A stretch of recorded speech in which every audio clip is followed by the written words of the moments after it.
नमस्ते दोस्तों, अनुवाद संवाद की इस 10वीं कड़ी में आपका स्वागत है।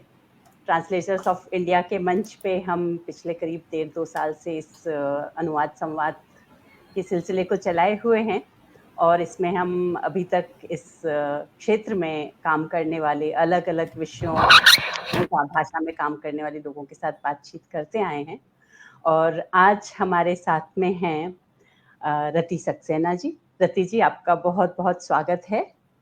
नमस्कार। रति जी कवि हैं और लेखक हैं। कविता के अलावा अन्य विधाओं में भी आप लिखती हैं। यात्रा वृत्तांत आपने लिखे हैं और भी बहुत सारी विधाओं में आपने लिखा है। आपने बहुत सारा अनुवाद का काम किया है। मलयालम भाषा से खासतौर से आपने 15 किताबों का मलयालम कविताओं का और गद्य का हिंदी में अनुवाद किया है।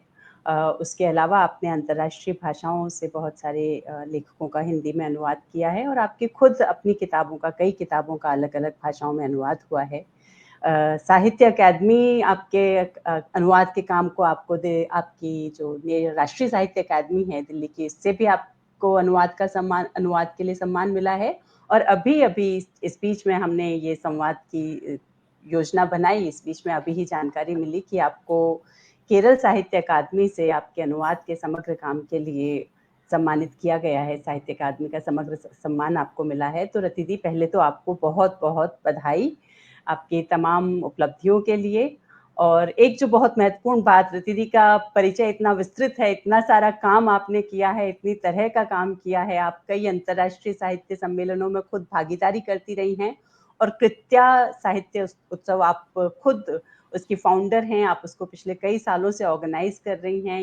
ये अंतर्राष्ट्रीय कविता का उत्सव है जिसको आप अलग-अलग मंचों पे, यहाँ तक कि मैं देख रही थी कि ये जो लॉकडाउन का पूरा दौर था उसमें ऑनलाइन भी आपने लगातार अपने इस उत्सव को लाइव रखा हुआ था। तो आपका बहुत-बहुत स्वागत है रति दी और बहुत-बहुत मुबारक आपको इतना सारा काम लगातार करते रहने के लिए। तो रति जी, मैं बातचीत आपसे शुरू करना चाहूँगी। आपका जो भाषाओं के बीच में आपकी जिस तरह की यात्रा है, और मुझे लगता है कि ये बहुत ही दिलचस्प यात्रा इस लिहाज से भी है कि आप राजस्थान में पली-बढ़ी, संस्कृत में आपने पढ़ाई की, मास्टर्स किया और उसके बाद में आप आ जाती हैं केरल में और फिर आपका हम देखते हैं कि मलयालम कविता के साथ में एक आपका अलग रिश्ता, कविता के साथ में, मलयालम भाषा के साथ में, मलयालम गद्य के साथ में। तो ये जो एक भाषा से दूसरी भाषा के बीच की जर्नी है, क्योंकि ये जर्नी जीवन में बहुत स्तरों पे है, लेकिन हम अभी अनुवाद के बारे में बात करें तो मुझे लगता है कि थोड़ा अपनी ये भाषाओं के बीच की जो यात्रा है, क्योंकि इसके बाद में आप अंतर्राष्ट्रीय भाषाओं पे सम्मेलन आयोजित कर रही हैं, तो इसका मतलब आप बहुत सारी भाषाओं के साथ में इंटरैक्ट कर रही है। भले ही उसका माध्यम हो सकता है कि तमाम भाषाओं को जानना संभव हो ना हो, तो अंग्रेजी एक माध्यम बनती है, लेकिन फिर भी कई सारी भाषाओं के बीच यात्रा है। तो पहले मैं आपसे यही जानना चाहूँगी कि ये जो राजस्थान से केरल में आना और मलयालम भाषा के साथ में इस तरह का जो जुड़ाव आपका संभव हुआ, तो ये यात्रा किस तरह की रही? उस अनुभव को थोड़ा साझा कीजिए हमारे साथ में। देखिए, पहली बात तो यह है कि एक किसी भी गृहस्थन को, मतलब एक स्त्री जो पत्नी है और उसके लिए छोटे-छोटे लोगों की भाषा समझना बहुत ज़रूरी है। मैं सब्ज़ी कैसे खरीदूँ? मैं बाज़ार में सामान कैसे खरीदूँ? आपके पास कोई रास्ता नहीं है। अब तो लोग बहुत भाषाएँ समझने लगे हैं, तो आपको लोकल भाषा सीखनी ही पड़ेगी। पहले तो लगता है कि भई ये क्या है? लेकिन एक तो संस्कृत ने भी मुझे बहुत ज़्यादा मुझे सहायता की, क्योंकि वैदिक संस्कृत के होने के कारण जो मेरी मुझे ध्वनियाँ हैं, वो द्रविड़ ध्वनियों से मुझे उससे वो आ सकती थी मुझे। जैसे बहुत सी ध्वनियाँ, जैसे माणा, इस तरह की जो है, कूड़ा, माड़ा, इस तरह की जो ड़ा ध्वनि है, वो वैदिक भाषा में भी है और ये मलयालम में भी है और किसी भाषा में नहीं है। तो ये मोस्टली अधिकतर ध्वनियों का फ़र्क पड़ जाता है, तो ये ध्वनि मुझे आसानी से आ गई। शुरू में मुश्किल पड़ा, लेकिन ये बहुत मुश्किल नहीं पड़ा, क्योंकि आपको स्वाभाविक रूप से सीखते हैं भाषा को, स्वाभाविक रूप से ही सीखा मैंने। और क्योंकि मुझे संवाद करना था समाज से, मुझे अपना घर चलाना था। लेकिन जब मैंने काम करना शुरू किया, तो एक लंबी जर्नी के बाद मैं हिंदी प्रचार सभा में मुझे बुलाया गया और वहाँ जाकर फिर मेरा साहित्यिक पक्ष देखा भाषाओं के, क्योंकि वहाँ पर उस समय साहित्यकारों को बहुत बुलाया जाता था, बड़े-बड़े साहित्यकार। उस समय यही था कि नॉर्थ से कोई जाएगा तो वो हिंदी प्रचार सभा साउथ केरल में जाकर अपने कार्यक्रम करते थे लोग, और सरकारी तरीके से भी। तो बहुत बड़े-बड़े साहित्यकारों से वहाँ पर मुझे मिलना का सौभाग्य मिला।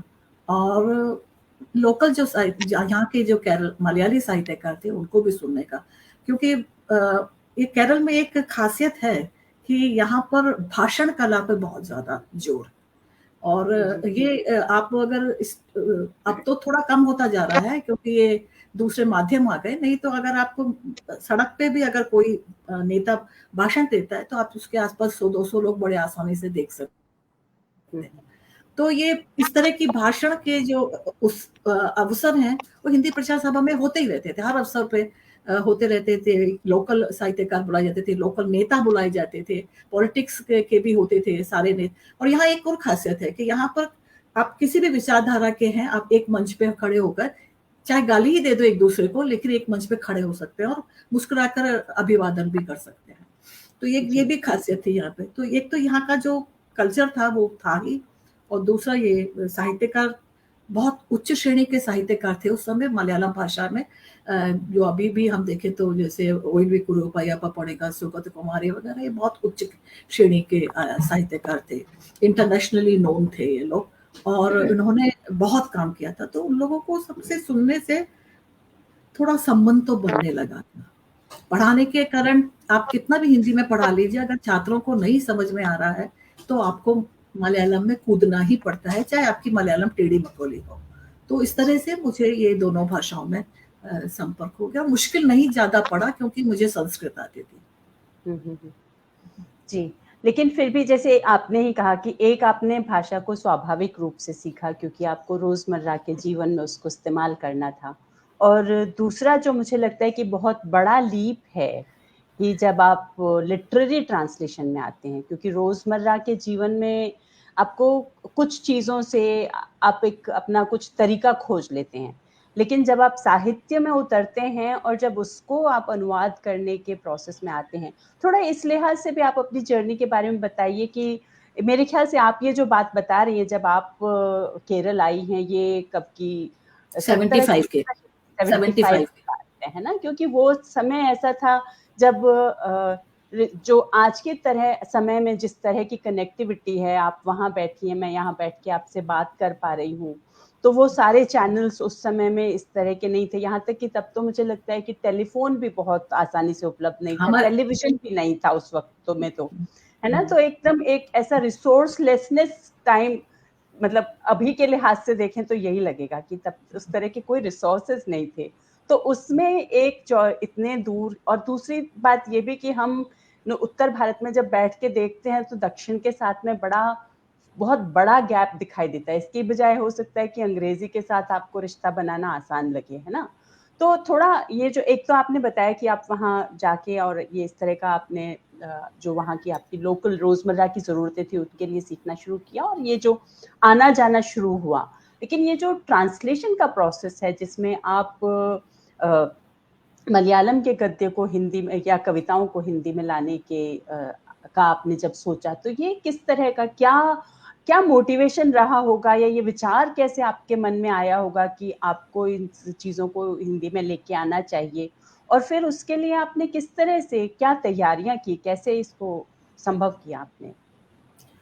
देखिए, पहली बात तो यह है कि उस समय ट्रांसलेशन को अच्छा माना भी नहीं जाता था। अनुवाद करना मतलब आप थर्ड ग्रेड काम कर रहे हैं।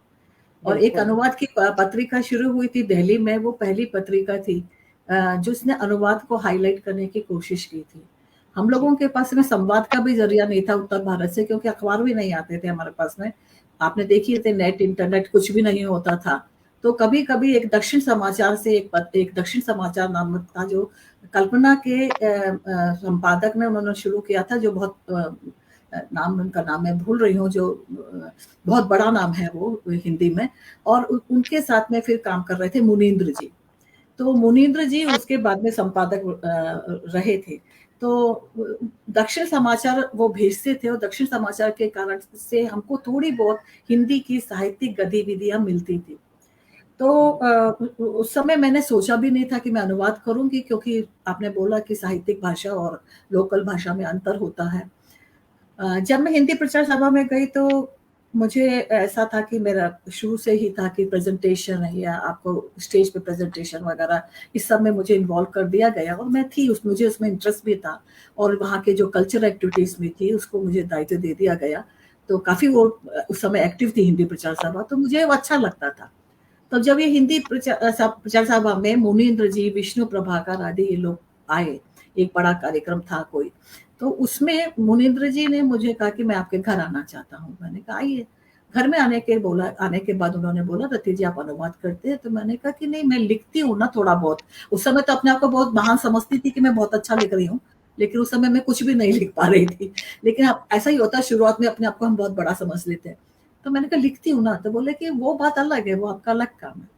आप यहाँ पर रह रही हैं, आप यहाँ की हवा पी रही हैं, हवा मतलब आपके अंदर जा रही है, आप यहाँ की धरती का खाना खा रही हैं, आप यहाँ पर प्रकृति से कुछ ले रही हैं, तो आप इसको दे क्या रही हैं? तो आपका देने का भी, तो उन्होंने इतनी अच्छी तरह से बोला मुझे, तो मुझे वास्तव में एक ग्लानि हुई कि हाँ देना तो चाहिए। अच्छा, तो फिर उसी समय मैंने कहा फिर अनुवाद मैं करती हूँ, फिर कोई मेरा नाम भी नहीं छपेगा, क्योंकि उस समय अगर कोई अनुवाद करके देता था, आप देखेंगे ये जो पुरानी जी, पुस्तकें हैं, रामायण वगैरह के अनुवाद किसने किया? पुरानी पुस्तकों में नहीं लिखा है। महाभारत का अनुवाद किसने किया है? वो सब जगह वेद व्यास लगाते थे, वेद व्यास ने नहीं किया है, पता नहीं किसने सही किया है, बात है। तो पैसा सही लेके बात किया है। हुआ है। तो ये सारा के सारा अनुवादक के तो नाम ही नहीं होते थे। तो बिल्कुल। मैंने कहा उससे फायदा क्या, ये तो थैंकलेस जॉब है। तो बोले कि नहीं, आपकी ड्यूटी है ये। तो मैंने कहा अच्छी बात है। और उसी समय लोगों ने मुझे कहा कि मेरे पास आया कि आप केरल के महान मतलब आधुनिक कवि के बारे की एक कविता का अनुवाद कर दीजिए। अब मैंने पूछा कौन है, क्योंकि मुझे तो मालूम ही नहीं था। अनुवाद ने मुझे बहुत मदद की यहाँ की संस्कृति को, समाज को जानने के लिए। फिर मुझे जी, मालूम पड़ा कि भाई सबसे ज्यादा आधुनिक तो है अय्यप्पा पढ़ेकर। सबसे मेरे से गलती ये हुई कि अय्यप्पा पढ़ेकर बहुत बेढप कवि थे, और मुझे सबसे पहले उन्हीं से इंट्रोड्यूस करवा दिया गया। मैं उनके पास गई, मैंने कहा कि मुझे अनुवाद करना है। उन्होंने चुपचाप लाके एक पत्रिका, एक अपनी पुस्तक दे दी। जो कविता दी वो तो बहुत पारंपरिक तरह की थी जो अनुवाद के लिए दी, और उसमें मैंने एक कविता पढ़ी, कुरुक्षेत्र। हम्म, कुरुक्षेत्र की कविता वैसी ही थी जैसे कि हम मुक्ति बोध की कविता पढ़ते हैं। हालांकि हिंदी मेरी भाषा पढ़ाई की भाषा नहीं रही है, कभी मैंने हिंदी पढ़ी नहीं है ऐसे, लेकिन जी, पढ़ने के शौक के कारण मैं लाइब्रेरी में चीजें पढ़ती थी और जानती भी थी नाम वगैरह। तो मुझे पता है ये मुक्ति बोध जैसी लग रही है। और उस कविता को जब मैंने किसी किसी के माध्यम से तोड़ने की कोशिश की तो मुझे बहुत अच्छी लगी वो। मुझे ऐसा लगा कि इतनी छोट मतलब 2-2.5 पेज की कविता में इतनी गठी हुई है कविता कि ये कैसे ये कवि कर सकता है। तो मैंने बिना उसको भी अनुवाद किया। हालांकि वो छपी नहीं, ना ये छपा, दोनों कविताएं नहीं छपी। इसके बाद में फिर अय्यप्पा पढ़िकर को पता पड़ गया कि मैंने कुरुक्षेत्र किया है, तो उन्होंने मुझसे कुछ नहीं कहा। फिर उन्होंने राठी जी वगैरह से बात की, जब वो लोग आए थे, तो फिर उन्होंने कहा आप कुछ उनसे अनुवाद करवाए। तो कुछ अनुवाद करवाए, वीडियो मननम वगैरह। वो साधारण अनुवाद थे, सांस्कृतिक कम थे, तो वो अच्छे छपे और उसके अच्छे रिएक्शन आए। तो उन्होंने फिर अय्यप्पा पढ़िकर ने ही मुझसे कहा कि will you like to translate my book. मैंने कहा बहुत अच्छी बात है, ये तो मुझे पहली बार कुछ मिल रहा है। जब किताब खोली तो वो तो मेरे होश उड़ गए। उसमें तो ना मेरे को आ ब सा कुछ समझ में ही नहीं आ रहा है। और वो ऐसे थे कि बिल्कुल बंद कवि थे, वो किसी से ज्यादा बात नहीं करते थे। उन्होंने कहा talk to me after 6 months. 6 months मैंने फिर एक टीचर रखा, टीचर रखी एक जो मेरी बेटी को मलयालम सिखाती थी स्कूल के लिए, वो रखी। वो मुझसे लड़ने लगी, अय्यप्पा पढ़िकर को क्या करते हैं, ये तो बिल्कुल बेढप कवि है, आप ओएनवी को क्यों नहीं करती ट्रांसलेट। मैंने कहा जो है तो मुझे पहले बताओ। तो वो क ख ग से सिखाने लगी मुझे। तो मैंने कहा ऐसा नहीं चलेगा। फिर मेरे पड़ोस में एक महिला थी जो रिटायर्ड हो गई थी, और वो छोटी क्लास को, प्राइमरी स्कूल को पढ़ाती थी। तो वो मैंने उनसे कहा कि मतलब आप आइए मेरे घर। चाय के समय वो अधिकतर आ जाती थी बात-वात करने के लिए। तो फिर उन्होंने उन्होंने जब पढ़ना शुरू किया, हालाँकि उनको भी ये अय्यप्पा पढ़िकर पसंद नहीं आई क्योंकि पुरानी पीढ़ी की थी। लेकिन उन्होंने जब पढ़ना शुरू किया तो उसका जो शब्द की जो ध्वनि है, मुझे बहुत अच्छी लगी, शब्दों की ध्वनि वगैरह। और फिर मैंने करीब 6 महीने में उसको तोड़ी कविता को। फिर 6 महीने बाद, 8-7 महीने बाद उनका फ़ोन आया कि तुमने कुछ काम किया? मैंने किया। फिर उनको दिखाया तो उन्होंने कहा कि तुम मेरी आशा से कहीं ज्यादा अच्छा काम कर लिया है तुमने। फिर उन्होंने काम करे थे, 2.5 साल लगे थे इस किताब में, लेकिन 2.5 साल में मुझे ऐसा लगा कि मैं बहुत कुछ सीख गई। मतलब मुझे वैसे भी सीखने की ललक थी। अगर मुझे आजकल जैसे ना हड़बड़ी होती है, हर दूसरे महीने किताब छापनी है, अगर ऐसा होता तो मैं नहीं करती, लेकिन उस समय था मुझे सीखना है, तो मैंने 2.5 साल लगा दिए उसमें और मुझे बहुत आनंद आया। ये जब मैं अनुवाद करा तो मुझे बहुत कुछ मालूम पड़ा इस धरती के बारे में, इस जमीन के बारे में, इन लोगों के बारे में, और मुझे एक नई दुनिया खुली। और कविता के बारे में जो मैंने सोचा, मैं जो अभी लिख रही थी वो कूड़ा लिख रही थी, कविता तो इसको कहते हैं, तब मुझे कविता की पहचान भी हुई। तो ये ट्रांसलेशन एक तरह से मेरी टीचिंग, मेरा टीचर था, मेरा गाइड था। तो फिर उन्होंने आयप्पा पणिक्कर ने ही मुझे आगे अनुवाद करने को दिए, तो सिलेक्शन बहुत स्ट्रांग हुआ क्योंकि सिलेक्शन उनका था। तो मैंने बात पूरी कर ली, ये बात आ गई ना पूरी। जी, जी, बिल्कुल। बहुत आपने इतनी सारी बातें इस एक बात में कही हैं, और लेकिन मेरे मन में एक सवाल उलझा हुआ है कि एक जो आपके एफर्ट्स दिखाई देते हैं कि टीचर रखना, लोगों को खोजना ताकि आप उस भाषा को सीख सकें। एक तो भाषा इतनी दूर की, और उसके बाद में फिर कवि इतने औघड़, जिनको वही उसी भाषा के लोग भी कह रहे हैं कि ये इतने कठिन कवि हैं। और फिर ऐसे में वो फिर से जो रिसोर्सेज का सवाल है, आज तो बहुत सारी चीज़ों के लिए हम एक गूगल करते हैं और हम भाषा का कुछ वो फ्लेवर पा लेते हैं, हालांकि उसकी बहुत अपनी दिक्कतें हैं। लेकिन क्या जो इंडियन लैंग्वेजेस हैं उनमें इस तरह के डिक्शनरीज और इस तरह के रिसोर्सेज की क्या स्थिति है, क्या अवेलेबल हैं आपको मलयालम से? क्योंकि लोग जो बोलचाल में भाषा इस्तेमाल करते हैं, और जब हम कविता में भाषा के लिए सही शब्द की खोज करने लगते हैं तो बहुत नुआंस्ड हमें शब्द चाहिए होते हैं उनको रिप्लेस करने के लिए। उसके लिए हमें हर एक शब्द के कई सारे अर्थ समझ में आ सकें, और उसके लिए डिक्शनरी हो, थिसारस हो, इस तरह की चीजें होती है तो मदद करती हैं। तो क्या स्थिति थी रिसोर्सेज की, और क्या लगता है आपको कि over the period of time क्या इन रिसोर्सेज में कुछ खासतौर से भारतीय भाषाओं में जो इंटरेक्शन है उसके लिहाज से क्या हिंदी से मलयालम के बीच में स्थितियों में कुछ सुधार आया है, कुछ बेहतरी हुई है आपके अनुभव के लिहाज से? देखिए उस समय तो बहुत बुरी हालत थी, मतलब कुछ भी नहीं था सिवाय एक बड़ी डिक्शनरी मैंने खरीदी थी, इतनी मोटी, अब तो पता नहीं कहाँ। उस आखिर में जब मैंने अनुवाद बालामणि का खत्म किया तो डिक्शनरी मलदा बन गई थी, क्योंकि इतनी बार मैंने खोली थी, इतनी बार वो खोली गई कि वो बिल्कुल मल जैसे कहते हैं ना कि बिल्कुल ही वो रेदा बन गई थी उसका। लेकिन सबसे बड़ा जो नुकसान था वो मेरे अंदर की ज्ञान से था। वो क्या था कि संस्कृत भाषा में होता है पर्यायवाची, आप कहते हैं, आप किसी जगह एक भाषा को यूज करते, एक शब्द को यूज करते, दूसरी जगह दूसरे शब्द को, अर्थ को यूज करते हैं। अब अगर मैं खाली हिंदी की होती तो मुझे ज्यादा दिक्कत होती, लेकिन हाँ क्योंकि मुझे निघंटू भी आता था, निघंटू भी हमने पढ़ा था, निरुक्त भी पढ़ा था, तो निरुक्त निघंटू तो मुझे थोड़ा मदद कर रहा था, लेकिन मेरा व्याकरण मुझे नुकसान दे रहा था। तो जैसे क्योंकि एक शब्द जैसे अब शिक्षा शब्द है ना, तो शिक्षा शब्द का यहाँ पर अर्थ है कि ज्ञान देना अच्छे अर्थ में, वहां शिक्षा शब्द का अर्थ है बुरा, मतलब मारना पीटना, उस अर्थ में है। हाँ, जैसे चिंता सीखा, जैसे हाँ जैसे रामायण में भी आता है कि वो कैकेयी बोलती है कि सीख दी, तो वो वाला जो है वो कैकेयी वहां पे यूज हो रहा था, लेकिन वो यूज धीरे धीरे जो दूसरा अर्थ है वो हमारे यहाँ ग्रामीण भाषा में आ गया था, मतलब छोटी बोली में आ गया था, लेकिन हमारी संस्कृत हिंदी नहीं ले पाई थी। चिंता शब्द का अर्थ है, अधिकतर लोग जो बाहर से आते हैं, हाँ आधे तो संस्कृत शब्द, अरे भाई संस्कृत शब्दों को अगर नहीं समझोगे तो तुम मार खा जाओगे, क्योंकि यहाँ पर चिंता शब्द है।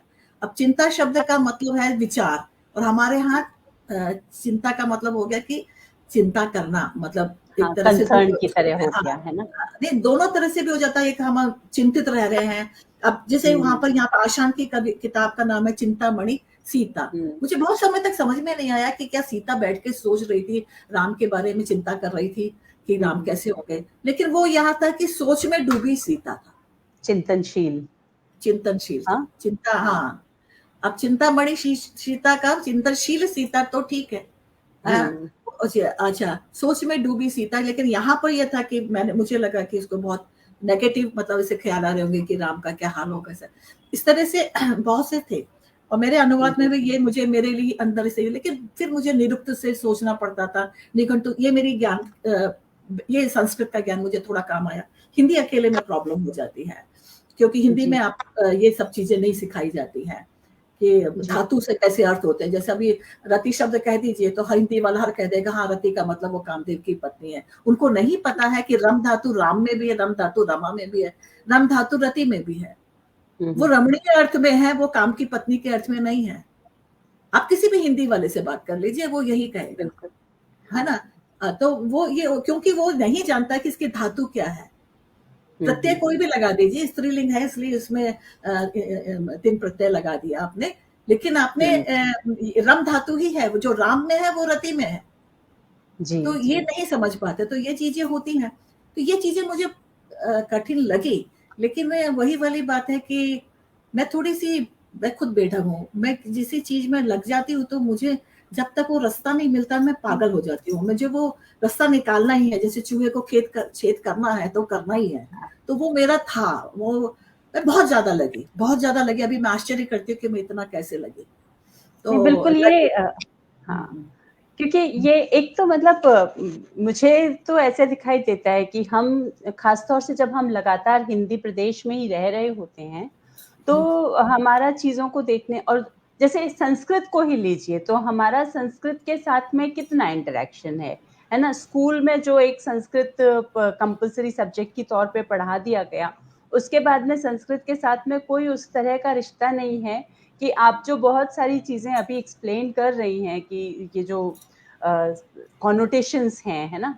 उनको, तो वो कॉनोटेशंस के बारे में एक सामान्यतः हिंदी साहित्य पढ़ने वाले व्यक्ति को भी, जो लोग अपनी जिज्ञासा से एक्सप्लोर करते हैं और वो पा लेते हैं, लेकिन एक जो परिवेश में आपके इंस्टीट्यूशंस में भी, यूनिवर्सिटीज़ में भी बहुत एक्सपोज़र इस भाषाओं के बीच के इस तरह के अंतर्क्रिया को लेके और नहीं दिखाई देता है। कुछ अच्छे इंस्टीट्यूशंस करते होंगे, लेकिन सभी जगह तो सामान्य तौर पे नहीं दिखाई देता है। तो ये है और अभी जैसे मैं आप बता रही हैं कि आपने ये सब तो आपकी जर्नी थी जब आप शुरू कर रही थी और आपने खुद लग के और इन चीज़ों को खोजा, लेकिन आज के तारीख में आपको क्या लगता है कि क्या ये जो रिसोर्सेज़ की अवेलेबिलिटी है इंटर लैंग्वेज ट्रांसलेशंस के लिए उसमें किसी तरह का बदलाव आप देखती हैं? क्या लगता है आपको? बदलाव अच्छा भी है, बुरा भी है। अच्छा बुरा इसलिए है कि लोग बाग अभी गूगल ट्रांसलेट करके फिर उसको थोड़ा हिंदी ठीक करके रख देते हैं, जबकि वो भी गलत होता है। वैसे आपको मैं ये बात बताऊं कि जैसे मैं मलयालम से जब अनुवाद कर रही थी तो कभी-कभी अय्यप्पा पौणेकर इंग्लिश का दे देते थे किसी का अनुवाद कि इसको पढ़ के देखो। तो लेकिन मुझे वो समझ में नहीं आता था क्योंकि उसका स्ट्रक्चर ही अलग हो जाता था। जबकि हिंदी का स्ट्रक्चर मतलब इंडियन भाषा का स्ट्रक्चर एक सा होता है। जैसे कर्ता है, फिर क्रिया है, ठीक है, उनके यहाँ स्त्रीलिंग पुल्लिंग में अंतर नहीं है, लेकिन कर्ता है, क्रिया है, कर्ता पहले आएगा, क्रिया बाद में आएगी, ये सब चीज हो जाता है। संस्कृत में तो खैर थोड़ा बीच में मिक्स हो जाता है। हाँ, नहीं वही मैं ये सवाल भी था मेरे मन में कि जैसे मलयालम का जो स्ट्रक्चर है, वाक्य का स्ट्रक्चर, वो हिंदी से कितना मिलता है या कितना अलग है और तो उसके बारे में भी आप ज़रूर बताइएगा। हाँ, कुछ तो मिलता है, लेकिन कुछ जो हमारे वो होते हैं ना, जैसे हम कहते हैं कि उद्बोधन होते हैं, वो अलग हो जाते हैं, है ना? कि अगर उद्बोधन का हम शब्द से शब्द ट्रांसलेशन कर लेते हैं, वो गलत हो जाते हैं। तो वो हमें ध्यान रखना पड़ता है। एक्चुअली ये आपको अनुवाद आपका दिमाग भी खोलता है। आप घर में बैठे-बैठे पूरा इंटरनेशनल बन जाते हैं, क्योंकि आप धीरे-धीरे उनके उसको भी सोचते हैं, वो क्या कर रहे हैं, उन्होंने कैसे इस बीच को कैसे आप किस तरह से। अभी इंग्लिश में भी ऐसे ही होता है कि अभी मुझे याद नहीं आ रहा शब्द, कई शब्द हम अंग्रेजी में यूज करते हैं इंडिया में, और जब मैं उसको बाहर यूज कर देती हूँ तो वो उसका गलत अर्थ समझते हैं, क्योंकि उनके यहाँ वो अर्थ है ही नहीं। अब जैसे वाव है तो वाव उसको वो उनके पूरे अर्थ में भी होता है। हाँ, हम वाव कहते हैं बहुत अच्छे अर्थ में, है ना? तो ऐसे बहुत से शब्द हैं जो हम यूज कर लेते हैं, मुझे अभी समय याद नहीं आ रहे अब थोड़ी सी, लेकिन वो हाँ, जो विदेश में हम जाते हैं तो वो हमारे इंग्लिश के उन शब्दों से को उसको समझ नहीं पाते। वो कहते हैं अरे तुम इंडियन इंग्लिश में नहीं बोलो, ऐसे बोलो, तो फिर मतलब होता है। तो धीरे-धीरे हमारा ये खुलता है जगत, क्योंकि लेकिन फिर भी इंडियन टू इंडियन लैंग्वेज आसान होता है, क्योंकि ओके। स्पेशली मलयालम के क्षेत्र में कारण ये था कि तमिल में मुश्किल हो जाता क्योंकि तमिल ने अपना ग्रामर नहीं बदला, अपना व्याकरण नहीं बदला। ये जो मलयालम है वो द्रविड़ भाषा से निकली, लेकिन तमिल के साथ से हट गई, क्योंकि बाद में चोला चोरा ये जो पॉलिटिकल डिफरेंस हो गया, चोला चोरा ये जो राजाओं की लड़ाइयां हो गई, उस कारण से इन्होंने अपनी भाषाओं को अलग कर दिया और फिर मलयालम भाषा को मणिप्रवाल बना दिया, मतलब उसमें संस्कृत को इन्होंने पहले अनुवाद करना शुरू कर दिया। तो उससे क्या हुआ कि इन्होंने अपनी द्रविड़ भाषाओं में संस्कृत शब्दों को जोड़ा। वो अलग हो गया कि जैसे मैंने कहा कि उन्होंने शब्दों को एक अर्थ में जोड़ा, हमारे अभी दूसरे अर्थ में चालू हो गए, जो चालू होते रहते हैं, बदलते रहते हैं शब्द तो भाषा विज्ञान के हिसाब से। तो ये तो ठीक हो गया, लेकिन ये जो स्थिति थी कि इस कारण से क्या हुआ कि मलयालम का जो स्ट्रक्चर था वो तमिल से अलग हो गया और उस कारण से हम उससे बेहतर हो गए, समझने में मेरे लिए आसानी हो गया। हालांकि मलयालम में कहा जाता है कि मलयालम का अनुवाद मुश्किल है, लेकिन मैं सोचती हूँ कि तमिल का अनुवाद ज्यादा मुश्किल होगा, ऐसा मैं सोचती हूँ। मुझे ऐसा लगता है, क्योंकि जिस तरह से वो लोग, उनका स्ट्रक्चर है वो थोड़ा अलग है और मलयालम का स्ट्रक्चर थोड़ा संस्कृत से मिक्स होते हुए मेरे लिए आसान हो गया। जी, तो मैं आपको वापस जिस सवाल पे मैंने बीच में इंटरप्ट कर दिया था, आप बता रहे थे कि ये जो ट्रांजिशन है रिसोर्सेज की अवेलेबिलिटी के लिहाज से, और आप कह रहे थे कि कुछ स्थितियां बेहतर भी हुई हैं और कुछ बेहतर नहीं भी हुई हैं, आप गूगल ट्रांसलेशन की बात कर रही थी। तो आपको क्या लगता है कि अभी के समय में एक नए अनुवादक के लिए अगर मलयालम से हिंदी में अनुवाद करने की कोशिश करता है, तो क्या जहाँ से आपने शुरू किया था वहाँ से आज की तारीख में किस तरह की स्थितियां हैं, किस तरह का रिसोर्सेज भी, और एक बात और जो आप पहले भी आपने कही कि अनुवाद के काम को जैसे देखा जाता था जब आपने शुरू किया था, वहां से आज की तारीख में आप जब देखती हैं, तो एक तो रिसोर्सेज के लिहाज से, दूसरा एक्नॉलेजमेंट के लिहाज से आपको क्या लगता है? नेचुरली मिला है, अभी जाके बढ़ा है इंडिया में। हालांकि हम बहुत खुश हो रहे हैं कि वो 23 लाख का अवार्ड मिलेगा। कितने को मिलेगा? एक को मिलेगा, दो को मिलेगा, हो सकता है अंग्रेजी वालों को ही मिले, वो हिंदी वालों को भी मिल गया तो एक को मिलेगा, कितने को मिलेगा हमें मालूम नहीं। पेमेंट तो हिंदी में ज्यादा है ही नहीं, बिल्कुल भी। मैं तो इसलिए भी बंद किया था कि आप पेमेंट करो तो थैंकलेस जॉब है। हाँ, आप नॉन टेक्निकल ट्रांसलेशन करते हैं तो आप वर्ड बाय वर्ड पेमेंट ले सकते हैं। लेकिन ये मैंने जब इसका अनुवाद बंद कर दिया था तो नॉर्वे वगैरह में एक छोटी सी किताब का मुझे 1 लाख रुपया मिल गया था। हाँ, तो वहां पर पोएट के या उसके उसकी योग्यता के अनुसार, पेजेस के हिसाब से नहीं, उसकी योग्यता के हिसाब से मिला। मायना एल्फिन का मैंने किया था, उसका मुझे 60,000 रुपया मिल गया था उस समय की बात बता रही हूँ मैं। तो ये जो पैसा मिलता था वो आज भी मैं करना चाहूँ तो बहुत पैसा आ सकता है। मैं अब उन कामों पे ज्यादा ध्यान दे रही हूँ जो मैं खत्म कर सकूं, इसलिए मैं अनुवाद नहीं कर रही, लेकिन मुझे अनुवाद आज भी पसंद है। अब गूगल के बाद का मैं एक छोटा सा उदाहरण देना चाहती हूँ, अभी हाल में हुआ। मेरे मित्र हैं अतुल बहरा मोगलो, उसमें टर्की में, वो 80 साल के हो गए। तो मुझे उन्होंने मेरी किताब का वहां पे कविताओं का अनुवाद करवाया था और उन्होंने मुझे कभी नहीं कहा कि मेरा अनुवाद करवाओ, लेकिन फिर भी वो बहुत बड़े कवि हैं जिनकी अभी भी मूर्तियां म्यूजियम्स वगैरह में लगी हुई और थोड़ा बीमार भी रहते। तो मैंने सोचा कि ऐसी क्या गिफ्ट दूं मैं उनको, तो मैंने उनके कविताओं का अनुवाद करना शुरू किया। जस्ट ये तो फ्रेंडली था अनुवाद। तो मैंने सोचा कि मैं जल्दी करूं तो मैंने अंग्रेजी का उन्होंने अनुवाद दिया था। एक अच्छे अंग्रेज ने उनका अनुवाद किया था, क्योंकि इंटरनेशनल पोएट है वो काफी, तो अच्छे अंग्रेज ने कवि ने ट्रांसलेशन किया था, लेकिन स्ट्रक्चर डिफरेंट है उनका। जबकि टर्की का हमारा स्ट्रक्चर मिलता है, क्योंकि उर्दू, बहुत सी टर्की की भाषा हमारे पास, शब्द हमारे पास में है ना, और हमारी शब्द भी उनके पास में, क्योंकि एक जमाने में जब वहां पर हमारे लेन देन होता था सूती कपड़ों का, जब कॉटन सिल्क रूट है ना, वहां से कॉटन भी जाता था भारत से, तो जो कॉटन जाता था तो वहां पर हमारे शब्द भी आए गए हैं बहुत सालों पहले, सालों मतलब अथर्ववेद के समय से। तो इसलिए हमारे पास में हम स्ट्रक्चर को समझ सकते थे। तो मैंने फिर भी सोचा कि अंग्रेजी को मैंने गूगल में दिया, मुझे कुछ समझ में नहीं आया इसका स्ट्रक्चर।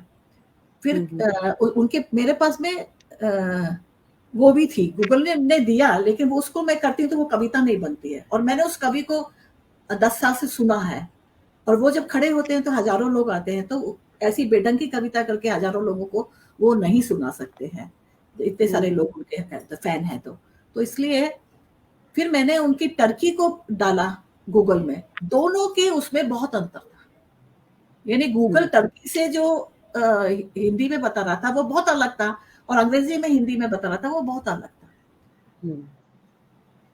तब फिर मुझे दोनों को मिक्स करके अपने अंतर्मन से सोच कर कि कैसे कहा है, क्या होना चाहिए, अपने कवित्व को, अपने कवि को जगा के अनुवाद करना पड़ा। तो ये तो एक सबसे बड़ी प्रॉब्लम हो जाती है। जी। तो ये इसीलिए अगर आप गूगल को आंख बंद करके कर लेते हैं तो आप बेवकूफी कर सकते हैं, क्योंकि एक तो बिल्कुल, आप बिल्कुल। शब्द भी नहीं समझेंगे, दूसरा उसका स्ट्रक्चर थोड़ा सा अलग हो जाएगा। तो मुझे ऐसा ही लगता है कि बेहतर यही है। जी, मुझे ये लग रहा है रति दी कि इतनी सारी चीज़ें हैं, जैसे एक मुझे ये भी लग रहा था कि मैं आपसे मलयालम के बारे में थोड़ा और बात करूँ, कि आपने पोएट्री भी किया और प्रोज़ भी किया, और फिर मलयालम के साथ में ये भी है कि एक स्क्रिप्ट भी एकदम, मलयालम जो स्क्रिप्ट है वो सामान्य हिंदी भाषी और हिंदी के पढ़ाई-लिखाई के अनुभव से आने वाले व्यक्ति के तो उसमें नहीं होती है, तो वो भी पूरा एक मतलब लर्निंग का प्रोसेस जो है वो कई सारे लेवल्स पे है, क्योंकि बहुत सारी हम मौखिक भाषा सीखना एक अलग तरह की जर्नी है, और फिर उसके स्क्रिप्ट को सीखना वो एक पूरा एक अलग डोमेन है। तो मुझे ये भी लगता है कि मैं आपसे उसके बारे में भी बात करूं, लेकिन दूसरी चीज मेरे मन में ये भी आ रही है कि ये जो ट्रांजिशन है ये कब और कैसे शुरू हुआ कि आप यहाँ से मलयालम जाती हैं, केरल जाती हैं, आप मलयालम भाषा के साथ में इंटरेक्ट करना शुरू करती हैं, और फिर वहाँ से ये एक जो आपका पूरा इंटरनेशनल पोइट्री के साथ में, क्योंकि इंटरनेशनल पोइट्री हम पढ़ते लिखते सब हैं, लेकिन आपका जो रिश्ता दिखाई देता है कि आपकी अपनी कविताएं दुनिया की तमाम भाषाओं में, कम से कम 6-7 भाषाओं में आपकी कविताओं का अनुवाद हुआ है, और आपने खुद दुनिया की अलग अलग भाषाओं के कवियों का, लेखकों का अनुवाद किया है, और उसके बाद में आप एक इंटरनेशनल पोइट्री फेस्टिवल ऑर्गेनाइज करती है। तो ये जो, और ये सारा जो हो रहा है ये भाषा के क्षेत्र में हो रहा है, जो अपने आप में इतना स्पेसिफिक होता है कि दो भाषाओं के बीच में इंटरैक्ट करना मतलब ये सामान्यतः संभव हो नहीं पाता है किसी भी व्यक्ति के लिए। तो थोड़ा अपने इस जर्नी के बारे में बताइए कि आप कैसे ये जो डिफरेंट लैंग्वेजेस के साथ में जो आपका, और इंटरनेशनल लैंग्वेजेस के साथ में आपका जो रिलेशन बनता गया, तो ये कैसे संभव हुआ, और फिर कैसे दोनों चीजें ही कि मतलब बहुत सारे सवाल एक सवाल में स्टफ कर रही हूँ मैं, तो आप चूज कर लीजिएगा, मैं फिर याद दिला दूंगी आपको कि क्या छूट रहा है। तो ये मैं भी आपके कि मैं आपके जी सारे सवालों का जवाब देना चाहूंगी, क्योंकि वो जी जरूरी है। जी आपने जो शुरू में कहा, जब आप कहते हैं कि मलयालम से हिंदी, तो मलयालम एक भाषा नहीं है, हर भाषा, हर कवि अलग अलग है। हम जी जैसे संस्कृत है तो आप लोग ऋग्वेद की भाषा अलग है, अथर्ववेद की भाषा अलग है, तो इस बारे की बिल्कुल। जानकारी तो हमें थी कि भाई एक कवि की भाषा दूसरे कवि से अलग होती है। जब मैं बालामणि अम्मा का कर रही थी, अयप्पा पाणिका का कर रही थी, तो उनके प्रतीकों से जूझ रही थी मैं। जब मैं बालामणि अम्मा का करने लगी तो मेरे पसीने इसलिए छूट गए कि वो पुरानी संयुक्ताक्षर भाषा का प्रयोग करती थी। हम्म हाँ, और उनके जो छंद थे वो शब्दाक्षर शब्द थे। हमारे जो हमने जो सीखे थे वो अंक से जुड़ते थे, अंक से ना, लघु गुरु इस तरह से होते थे, इनके शब्द से होते हैं, शब्दाक्षर होते हैं। अच्छा। तो हाँ, और दूसरा ये कि ये पुरातन शैली का प्रयोग करती थी। संयुक्ताक्षर मतलब एक अक्षर शुरू होगा, जैसे बाणभट्ट जैसे एक अक्षर यहाँ शुरू होगा तो वो पूरा पूरा जो शब्द शुरू होगा तो वो आखिर तक वो एक ही शब्द रहेगा। अब उसको तोड़ो कैसे? तो ये बड़ी, तो यहाँ पे भी वो मुझे हर जगह ट्यूशन रखना पड़ा। जो मेरी अब वो नेबर थी जो बूढ़ी थी, तो फिर मैं उनसे लेके फिर एक एक शब्द को तोड़ के प्लस लगा के हाथ से लिखती थी। एक एक कविता के लिए मुझे 5-5 ड्राफ्ट बनाना पड़ता था, क्योंकि पहले मैं शब्दों को तोड़ती थी, फिर उसके नीचे उनके अर्थों को लिखती थी, फिर मैं अर्थों को जोड़ती थी, फिर जाके मैं उसकी कहानी बनाती थी। तो ये जी बनता था। जब बाला अयप्पा पणिकर के साथ में था कि उस लेवल तक मेरा दिमाग ही नहीं पहुंचता था पहले, तो बहुत समय लगा कि मैं उस लेवल तक पहुंच पाऊं। तो वो लेवल पे हाँ, और जैसे ओएनवी कुमारी के साथ समस्या ये हो जाती है कि भाई वो बहुत गीतात्मक है, इनकी भाषा बहुत गीतात्मक है, जो हमारे नेचुरल नहीं है। हिंदी में गीत गा लो, लेकिन इसके 2-3 ही तरीके हैं। ये तो बहुत क्या के का काकली वगैरह इनके छंद कितने हैं, जो गाने का तरीका है वो इतना बढ़िया है। मुझे तो पता नहीं क्यों बंद कर दिया इन लोगों ने, लेकिन फैशन में आके, लेकिन ये गाना बहुत सुंदर होता है इनका प्रेजेंटेशन, उसको मेरे को लाना मुश्किल हो जाता था। तो ये एक भाषा में ये तमाम समस्या होती है। ये तो आपका वो शुरू का मैंने किया। हिंदी में लाना सब जगह बहुत अच्छा संभव नहीं है। अय्यप्पा पणिकर की एक कविता है, ना डबड़े मक्कले, मतलब वो गांव कहाँ, वो शहर कहाँ है बच्चों, वो गांव कहाँ है बच्चे, वो जंगल कहाँ है बच्चों। वो इतनी प्रसिद्ध थी यहाँ पर कि स्कूल में बच्चे जैसे प्रभात फेरी जैसे गाते हुए चलते, ना डबड़े मक्कले, का डबड़े मक्कले, ऐसे करके। उसको जब मैंने हिंदी में किया तो मैं क्या बोलूंगी उसको, देश अब ये गांव कहाँ है बच्चों, जंगल कहाँ है बच्चों, वो सारा ही खत्म हो गया। उसका तो जो उसका मैजिक था वो खत्म हो गया। तो मैं ये नहीं कह रही कि आप सक्सेस हो जाते हैं हर क्षेत्र में, कहीं सक्सेस होते हैं, कहीं नहीं हो पाते हैं। हाँ, तो ये तो प्रॉब्लम आपकी वो हो गई भाषा की। ये भाषा की प्रॉब्लम आज भी होगी, आज भी होगी। और तो अच्छा, दूसरी भाषा क्या आप कहते हैं कैसे सीखी, तो मैंने वास्तव में मैंने एक तो मैंने वो लिया था। उस समय ना तो इनके पास कोई ग्रामर की किताब थी मलयालम की, और अच्छा, मैंने बहुत कोशिश की कि मुझे मलयालम ग्रामर सिखा दो। मैंने पढ़े लिखे मलयालम के उसको कहा कि मुझे मलयालम ग्रामर, जैसे हम हिंदी की ग्रामर सिखाते हैं वैसे आप सिखा दीजिए। तो कोई सिखाने में पैसा दे के सीखने वाली थी, तो भी नहीं। फिर एक दो ट्रेनिंग वो किया मैंने, छोटा मोटा कोर्स किया, जो हिंदी किसी हिंदी संस्थान ने शुरू किया था। देव केरलीय थे वो, उन्होंने शुरू कर दिया था। वो पुराने लोग बहुत मेहनत करते थे, बहुत मेहनती थे, मैं ये कहना चाहूंगी। उन्होंने हिंदी भी बहुत अच्छी सीखी थी और बहुत मेहनती थे, और वो सिखाना भी चाहते थे। आज तो कोई भी सब शॉर्टकट में चल रहा है, मैं आपको ये बोलना चाहूंगी। मुझे पुराने जी, लोग मिले, वो पुराने लोग बहुत अच्छे थे, सोना था वो मुझे मिल गए, वो ही मेरे रिसोर्सेस थे।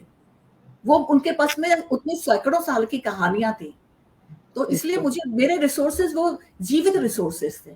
दूसरा मेरा रिसोर्सेज थे अय्यप्पा पणिकर खुद, तो हालांकि काम जी, कम कम देते थे, लेकिन जब उन्होंने मुझे बालामणि में दिया तो मैंने कहा मैं नहीं कर सकती अनलेस यू हेल्प मी।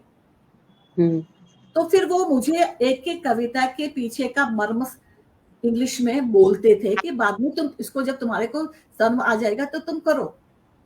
जी, तो इस तरह से वो, जैसे कायर की कहानी उन्होंने मुझे पहले सुना दी इंग्लिश में, कहानी सुन गई, फिर तो आप पढ़ेंगे थोड़ा तो आएगा ना समझ में, फिर जो समझ में हुँ, नहीं आया तो पूछा। तो एक वो भी थे जीवित। और दूसरा ये जीवित जो मेरे को, जो पुराने अध्यापक, उन्होंने मुझे एक बात कही थी, कभी भी हिंदी के प्रोफेसर के पास मत जाओ, हिंदी के अध्यापक के पास मत जाओ, वो अपना अनुवाद तुमको सिखाने लगेंगे। वो जो उनकी बुद्धि ने जो अनुवाद किया वो कर देंगे, उनके पास मत हाँ, जाओ। उनके पास जाओ जिसको हिंदी का एक शब्द नहीं आता। वो क्या करेंगे कि उनको तो मलयालम आती है, वो मलयालम में चीज को एक्सप्लेन करने की कोशिश करेंगे, उसमें से तुम जी, अपने काम की चीज ले लो। तो मेरे लिए तो जी, जीवित लाइव लाइव मेरे पास रिसोर्सेज थे। बिल्कुल, विदेशी बिल्कुल, कविताओं के लिए भी मुझे लाइव की ही जरूरत पड़ी, क्योंकि अंग्रेजी अनुवाद बहुत बेढंग होते हैं कई बार।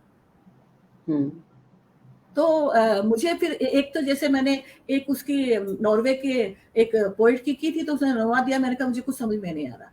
तो फिर वो एक ही कविता के पीछे वो कहाँ गया था कि उस समय क्या, मेरे को सिर्फ ये बताइए कि ये कविता लिखते समय आप कहाँ पर थे, आपने क्या देखा था और क्या सोचा था। वो उन्होंने लिख के भेजा हर मेल में, हुँ, एक एक हुँ, हुँ, कविता का। और फिर मैंने इमेजिन किया कि इस समय जाके ही वो कवि होगा, तो फिर वो इस तरह से सोच रहा है तो यहाँ पर ये अर्थ होगा। जबकि मेरे पास इंग्लिश में आ गया था, लेकिन मैं फालतू हुँ, में हुँ, इंग्लिश हुँ, में मच्छर पे मक्खी, ये कहते हैं मक्खी पे मक्खी नहीं लगाना चाह रही थी। कविता ढंग की आए, कविता आए तो बिल्कुल, मुझे तो कुछ मिले। हुँ, तो वो, तो इस तरह से आपको करना पड़ता है, इतिहास की खोज करनी पड़ती है, आपको सोचना देखना पड़ता है कि उस समय उसकी मनोस्थिति क्या थी, वो क्या हुँ, सोच रहा था, है ना? बिल्कुल, कल्चर अकेला नहीं है, ये भी देखना पड़ता है। जी, अब जी, आगे क्या करें, हाँ, मैं कैसे गई, क्या हुआ, ये सब भाग्य ने करा। मैं जो शादी करके आई थी यहाँ इसरो में, फिर मुझे लगा कि मैं तो ऐसे चुपचाप रह नहीं सकती हूँ भई, सामान मुझे लाना ही है बाज़ार से, मुझे ये काम करना ही है घर का, मुझे ये करना ही है। मेरे हस्बैंड ने आज तक मलयालम नहीं सीखी, तो ये तो सब मुझे करना ही पड़ेगा। बच्चों को हाँ, मैंने मलयालम सिखाई। तो हाँ, बच्चों को मेरी बेटी मलयालम में हाईएस्ट मार्क्स लाती थी, उसकी टीचर कहती थी कि उस खड़ा करके कहती थी, देखो ये हिंदी कारी है, इसको कितनी अच्छी मलयालम आती है, तो मलयालियों को इतनी अच्छी मलयालम नहीं आती। इस तरह से मैंने सिखाई कि भाषा के प्रति मेरा खुलाव था। लोग बाग अपने जी, बच्चों को सिर्फ अंग्रेजी सिखाते थे, बंद कर देते थे। मैं कहती वो हुँ, अगर मैंने अंग्रेजी में बच्चों से बात की तो बच्चे उतने ही शब्द सीखेंगे जो मुझे आते हैं। मैं तो अंग्रेजी की हुँ, मास्टर नहीं हूँ। हिंदी हाँ, इंडिया में तो कोई बोल भी नहीं सकता है, तो फिर क्या हाँ, करेंगे? इससे तो बेटर मैं हिंदी में बोलूँ, तो मेरे पास शब्द तो बहुत से हैं, तो मेरे बच्चे जी, बहुत से शब्द सीखेंगे। तो इसलिए मैंने जी, तो भाषा के मामले में मैं बहुत खुले विचार की रही, और जी। सीखना पड़ गया, आता गया मेरे ऊपर, जोर पड़ता गया, मैं करती गई। मैं थोड़ा-सा पागल टाइप किस्म की हूँ, जिसमें जुट जाती हूँ तो जी। जुट जाती हूँ बस। तो ये जो आपने क्रेडिट भाग्य को दिया है, मैं इसको थोड़ा-सा और खोलना चाहूँगी आपसे, क्योंकि इंटरनेशनल पोएट्री के साथ में भाग्य तो कहीं भी ले जाता है, लेकिन उसके बाद में वो जो रिश्ता बनता है कि आप दूसरे लोगों की कविताओं को पढ़ती हैं, उस कविता को अपनी भाषा में लेके आने का निर्णय आप करती हैं, या आपको वो रास्ता मिलता है। और दूसरी चीज़ ये भी कि ये जो ट्रांसलेशन है, जैसे मैं ये पूछूँ कि आपकी कविताओं का जब आयरिश में या टर्की में या किसी दूसरी लैंग्वेज में ट्रांसलेशन हुआ, तो आपको अपनी कविता को उस भाषा में जब आप देखती हैं, मुझे पता नहीं कि आप उस भाषा में तो अपनी कविता को आप पढ़ नहीं सकती हैं, लेकिन बतौर कवि अपनी कविता को अन्य भाषा में ये जो देखने का सफर है, और उसमें जो भी आपका ट्रांसलेटर है उसके साथ में क्या आपका कोई संवाद होता है? क्योंकि जिस तरह का आप प्रयास कर रही हैं अनुवाद करने में, कि आप ओरिजिनल राइटर से बात करती हैं या और रेफरेंसेस से उसको खोलने की कोशिश करती हैं ना, तो ये जो इस रिलेशनशिप को थोड़ा-सा एक्सप्लेन कीजिए कि ये भाग्य से नहीं बनता है, इसमें श्रम लगता है, इसमें व्यक्ति का मतलब सायास प्रयास हुए बिना अ, इतना सारा काम संभव नहीं है जितना आपने किया है। कुछ आप पोएट्री लोग फेस्टिवल दुनिया में कुछ लोग ऑर्गेनाइज ऐसे होते हैं कि जिनको हाँ, अंधेरी गलियों में घुसने का शौक होता है, उनमें से मैं एक हूँ। जी। अगर सच कहो तो पोएट्री फेस्टिवल किसे कहते हैं मुझे नहीं मालूम था। हुँ, लेकिन अयप्पा पणिकर ने जब मेरी ने पहले कहा मुझे कि आप पत्रिका क्यों नहीं शुरू करती है? तो मैंने कहा हुँ, पत्रिका बहुत महँगी पड़ती है। तो अयप्पा हुँ, पणिकर ने ही कहा उस तो मैंने कहा कि सर पत्रिका बहुत महँगी पड़ती है। तो बोले कि इंटरनेट करिए। मैंने कहा नॉर्थ में तो इंटरनेट चलता ही नहीं, उस समय इंटरनेट कोई पत्रिका ही नहीं थी इंडिया में, हुँ, बाहर थी। हुँ, और इंटरनेट को लोग कहते हैं अरे वहां छपी, वहां छपने से क्या होता है, ऐसा लोग कहते थे। हुँ, ये पहली पत्रिका थी कृत्या जो मैंने शुरू की थी। लेकिन आप सोचिए अगर आप कुछ काम करना शुरू करते हो तो इतना अच्छा काम होता है। मैं लोगो लेने के लिए यहाँ के बेस्ट आर्टिस्ट के पास में गई, दत्तन साहब के घर में। उन्होंने मुझे फटाफट लोगो बना के दिया। फिर बोले, मैंने कहा सर पैसा? अरे मैडम, अरे टीचर है, वो टीचर बोलते हैं यहाँ पे, टीचर है क्षमिकणम, मतलब मुझे तो आपसे क्या पैसा लो, मतलब इस तरह हुँ, से था। और ठीक है, टेक्निकल उसको हेल्प को तो आपको देना ही पड़ता है। आपके साथ में जो बुरा होता है वो भी आपको सपोर्ट करता है, पुश करता है, जो अच्छा होता है। टेक्निकल हेल्प ने पैसा लिया था 1 साल का, दूसरे महीने ही मना कर दिया। अब मुझे तो हुँ, गुस्सा, मैं सड़क पे स्कूटर लेके घुस गई, कहाँ पे मुझे वो दिखाया सिखाया जाए ये काम करना। और आप विश्वास नहीं करेंगे, सड़क पे खोज के बात करके ही मैं घर पे आई। और फिर हुँ, घर हुँ, पे आके मैंने कहा कि, तो उसने पहले तो ऊट-पटांग सिखाना शुरू कर दिया, ये चित्र बनाओ, ये बनाओ, ये बेवकूफ बनाना। फिर मैंने उसके मालिक से कहा, मुझे बेवकूफ मत बनाओ, तुम महीने का पैसा ले लो, 2 महीने का ले लो, मुझे तो ये हुँ, काम करना, बस ये काम करना ही सिखाओ। तो फिर उसने एक हुँ, इंजीनियर को जो बनाता था वेबसाइट, उसको भेजा मेरे घर में। उसने कहा हाँ, सिर्फ मैं एक दिन दूंगा। मैंने एक दिन में सीख हाँ, लिया। और सीख के लिख के रखा। तो ये जो चीज़ है ना, ये जुनून भी होता है और आपके साथ में अच्छाई भी होती है, बुराई होती है। इससे सब जब प्रत्यय पत्रिका आई तो उसको रिलीज़ किया गया, तो फिर अयप्पा पणिकर देखा तो बोले कि ये तो बहुत बढ़िया चीज़ है। तुम ऐसा करो कि फेस्टिवल क्यों नहीं करती हो, पोएट्री फेस्टिवल। पहले में तो ये था कि कावालम नारायण के का भास नाटक आया, ये आया, वो आया, सब क्योंकि यहाँ पर लोग बाग मुझे उस समय बहुत अच्छी तरह से जानते थे। तो जो एक बार कह दो तो सब आगे आ जाते थे। बड़ा अच्छा यहाँ पर मेरे मुझे सपोर्ट मिलता था यहाँ पे उस समय तक। बे पुराना हुँ, ज़माना था वो। अब नया ज़माने में तो जो नए पत्रकार हैं, उनको कुछ आता ही नहीं है। जो पुराने पत्रकार थे, वो पूरा स्टडी करते थे मेरे काम को और फिर लिखते थे। हुँ, बड़े-बड़े हुँ, मेरे पास आर्टिकल्स आए पूरे-पूरे पेज के, क्योंकि वो स्टडी करते थे, फिर लिखते थे। नए पत्रकार, उनको आप लिख के 5 लाइन दे दीजिए, वो छाप देते हैं। उनको कुछ आता भी नहीं है। तो ये प्रॉब्लम भी हुँ, हो गई है पत्रकारों की भी, आपकी पब्लिसिटी की भी, आपका ये की भी। तो फिर मैंने जब फेस्टिवल शुरू किया तो पत्रिका मेरी बहुत पॉपुलर हो गई थी और पहले फेस्टिवल में 13 इंटरनेशनल पोएट्स आए। और फिर जी, जब वो अपने साथ लिटरेचर लेके आए तो फिर मेरा वहाँ पे उनको पढ़ना शुरू किया मैंने, तो वहाँ पे मेरा ज्ञान हुआ, बढ़ा। मैं बाहर गई हूँ पहली बार 2008 में, और मुझे आश्चर्य हुआ 2008 में, और जहाँ पे भी मैंने कविता पढ़ी हिंदी में ही पढ़ी। मेरी 2008 में मुझे मोन्जा में बुलाया गया था, एक साइड का किराया दिया था, एक साइड का नहीं दिया था, लेकिन बुलाया गया था। और उस समय जो मैंने अपनी कविताएं पढ़ी, और उसका ये आप आश्चर्य करेंगे कि मेरा अपना ब्लॉग था, और वहां पर जो एक पोएट था, कोई पोएट थे वो फेडरिको, वो उन्होंने बहुत कम किया, उन्होंने मेरी ब्लॉग में मेरा अपना ही अंग्रेजी में अनुवाद कर लेती थी, मेरी कविताएं पढ़ी, और उन्होंने कहा कि आई वांट टू ट्रांसलेट। मैंने उसमें विश्वास भी नहीं किया, लेकिन उस आदमी ने मुझे क्वेश्चंस लिख लिख के भेजे, और वो इटाली में ट्रांसलेशन हुई। तो वो जो मेरा प्रेजेंटेशन बेस्ट हुआ। दूसरा बेस्ट प्रेजेंटेशन मेरा अंग्रेजी में हुआ, जो सेठ माइकलसन ने वहां पे की थी, अमेरिका का पोएट है। उसने बकायदा ना केवल मुझसे सीखा, मीनिंग लिया, बल्कि मैंने उनसे ये कहा कि तुम अपनी कविता हिंदी में बोलकर भेजो। और जब मैं बोलती थी उसके सामने, तो वो मेरे होठों को गिनता था और अपने निशान बनाता था, क्योंकि वो अंग्रेजी का पोइट्री का प्रोफेसर भी था। और उसके हिसाब से जो उसने अंग्रेजी में अनुवाद किया, इससे उससे बड़ा अनुवाद आज तक नहीं हुआ मेरा। तो है, अब जाके मुझे नहीं पता चीनी लोग क्या करते थे, मैं तो उसी का अनुवाद भेज देती हूँ जब होता है। तो चीनी लोग क्या करते हैं, मेरे अनुवाद का मुझे नहीं पता, वियतनामी लोगों ने क्या किया मुझे नहीं पता, लेकिन वो लोग पसंद करते हैं मेरी कविता, मुझे नहीं पता क्यों करते हैं पसंद। और बाकी लोगों ने जो किया वो अपने आप ही किया। तो ये दो लोगों ने मुझसे मतलब यहाँ की मुझसे कहा कविता पढ़ो, और उसके बाद मेरे ओठों को उसने गिना, कितनी बार बंद हो रहे हैं, कितनी बार खुल रहे हैं, फिर कोई निशान बनाए, कुछ होते होंगे उनके म्यूजिकल नोट्स होते होंगे, और फिर उसने किया अनुवाद। तो ये तो अनुवादक अच्छे, और वो बहुत अब तो उसको बहुत बड़ा अनुवादक है, उसको इंटरनेशनल बहुत बड़े बड़े अवार्ड मिले जी। उसने शुरू में कविता से। तो मैं आपसे फिर से इस सवाल पे आना चाहूंगी कि जैसे आप जब करती हैं और आपने अन्य भाषाओं में भी कवियों को हिंदी में ट्रांसलेट किया है ना, और मतलब जो इंटरनेशनल लैंग्वेजेस के पोइट्स हैं उनको आपने ट्रांसलेट किया है, और उसका जरिया तो अंग्रेजी ही रहती है, या आप खुद और भाषाएं भी आपने, जैसे कुछ हद तक आपने बताया कि आप ओरिजिनल पोइट्री, थोड़ा सा उस एक्सपीरियंस को थोड़ा और एक्सप्लेन कीजिए। हाँ, देखिए एक तो मेरे अंदर है, जैसे मैं चाइना में भी जैसे महीना भर रही रेजिडेंसी में, तो मुझे प्रॉब्लम नहीं हुई, वो लोग जो बोलते थे मुझे समझ में आने लगा धीरे धीरे धीरे धीरे करके।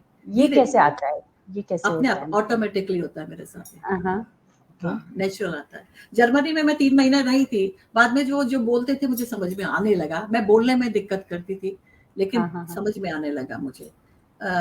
एक मैं आपको बता दूं, संस्कृत एक बहुत बड़ा रिसोर्स है, वैदिक संस्कृत बहुत बड़ा है। ये संस्कृत नहीं जो आप लोग पढ़ते हैं स्कूल में 10th तक, वो नहीं, जो हमने जो पढ़ी है वैदिक संस्कृत पढ़ी है, और उसकी ध्वनियां और निरुक्त और निघंटू वगैरह पढ़े। हमारे टीचर्स बहुत महान थे, और उन्होंने जो है कि काली रट्टा पट्टी नहीं करवाई है, उन्होंने मंत्रों के, आज भी मैं जो ही कहता है कि हम महाभारत कैसे पढ़े, भाई कोशिश करो तो पढ़ोगे, आप किसका अनुवाद पढ़े। मैं तो कभी, मुझे मना किया गया किसी का अनुवाद पढ़ने को, आप उसको तोड़िए, पद पाठ करिए, ये हिंदी संस्कृत में सिखाया जाता है। आपको पद पाठ कीजिए, पहले शब्दों को तोड़िए, और फिर इसके बाद में वो हर पद का अर्थ रखिए, फिर आप उसका वो बनाइए। ये संस्कृत में, वैदिक संस्कृत में सिखाया जाता है। तो हमें कभी भी, ये हमारे टीचर्स बहुत अच्छे थे, गुरु बहुत अच्छे थे, जो एक सुधीर कुमार गुप्त थे, और वो बहुत अच्छे थे, उन्होंने हमें खासकर से वैदिक का बताया था। तो वो इस तरह से हमको बताते थे और कहते थे कि कभी किसी को फॉलो मत करो। हाँ, जब एग्जाम में हम कोट करते थे कि मैकडॉलर ने ये कहा, मैक्स प्लॉन्क ने ये कहा, ग्रिफिथ ने ये कहा, दयानंद ने ये कहा, अरविंद ने ये कहा, आज आखिर में अपना लिखो जी, तुम्हें क्या लगा। तो ये चीज जो शायद ये मेरी टेक्निक मेरे काम आती है बैकग्राउंड की। आज तो संस्कृत भी ऐसे नहीं पढ़ाते, वेद के आपने मीनिंग कर लिया, बस रट्टा मार लिया। रट्टा मारने संस्कृत थोड़ा होती है जी, पढ़ाते ही नहीं है संस्कृत। और इसी कारण से जब लोग मैं कुछ बताती हूँ तो कहते हैं ये कहाँ लिखा हुआ है, भाई आपने पढ़ा ही नहीं तो मेरी गलती है क्या। अनुवाद बताइए, अनुवाद क्यों बताऊं, मैं तो मूल पढ़ती हूँ। हाँ, तो फिर आप क्या कहेंगी कि जिन लोगों को उसका मूल का एक्सपोजर नहीं है, या मूल को पढ़ के उसको यही करिए। पहले आप डरिए मत, भाषा आपकी सहरी है, भाषा से मत डरिए, चाहे वो आपकी अपनी माँ है या मौसी है या दूर की आंटी है या कोई भी नहीं है, पड़ोसन है या दूर का, डरिए मत। अगर आप उस लिपि को पढ़ लेते हैं, जी। नहीं पढ़ पाते तो मुश्किल होगी। अगर पढ़ लेते हैं तो आप, अगर नहीं पढ़ पाते तो आप सुनिए। जिसने लिखा है उससे कहिए कि अय्यप्पा पणिकर ने ये ट्राई किया था। उन्होंने मुझे पहली कविता, अब मेरे पास वो रिकॉर्ड नहीं है, नहीं तो मैं आपको बताती, कैसेट्स में रिकॉर्ड करके दी थी। तो ध्वनियाँ आपको बहुत जल्दी जाती है अंदर, जी। है ना? मैंने उनके बेटे को दी थी इसको कन्वर्ट करने के लिए, उसने पता नहीं क्या किया उसका, मेरे पास अब नहीं है वो। तो उन्होंने जी। ना वो उसको है ना रिकॉर्ड करने के लिए दी थी, रिकॉर्ड जी। करके मुझे दी थी। तो आप उन ध्वनियों को सुनिए, बार-बार सुनिए, और फिर इसके बाद में आप उसको आप ब्रेक कर सकते हैं। लेकिन ये अंग्रेजी मतलब जैसे चीनी भाषा में नहीं हो सकता है या कुछ ऐसी भाषाओं में नहीं हो सकता, लेकिन अंग्रेजी में तो हो ही जाता है, और जो अंग्रेजी से अनुवाद है उसमें आ ही जाता है। मलयालम तो मैंने लिपि सीख ली थी, तो मलयालम मेरे पर आ गया। अगर लिपि आ गई तो बहुत आसान है। फिर आप टुकड़े टुकड़े करने के बाद में फिर उसके पद पाठ, पद शब्द अलग अलग, फिर उसको पढ़िए, फिर उसको पद को इधर से उधर जहाँ एडजस्ट करना करके फिर वाक्य बनाइए। जी। ये बड़ा प्रोसेस है, लेकिन उचित प्रोसेस है, सही जी। प्रोसेस है। आज जो हम लोग एंशिएंट लिटरेचर के बारे में गलत फहमी रखते हैं, वो इसलिए है कि हम इस प्रोसेस को फॉलो नहीं करते। मैं ये नहीं जी। कह रही कि बहुत सब कुछ अच्छा है, सब कुछ बुरा है, ऐसा नहीं है। अच्छा भी है, बुरा भी है हर जगह, लेकिन हम ये नहीं करते।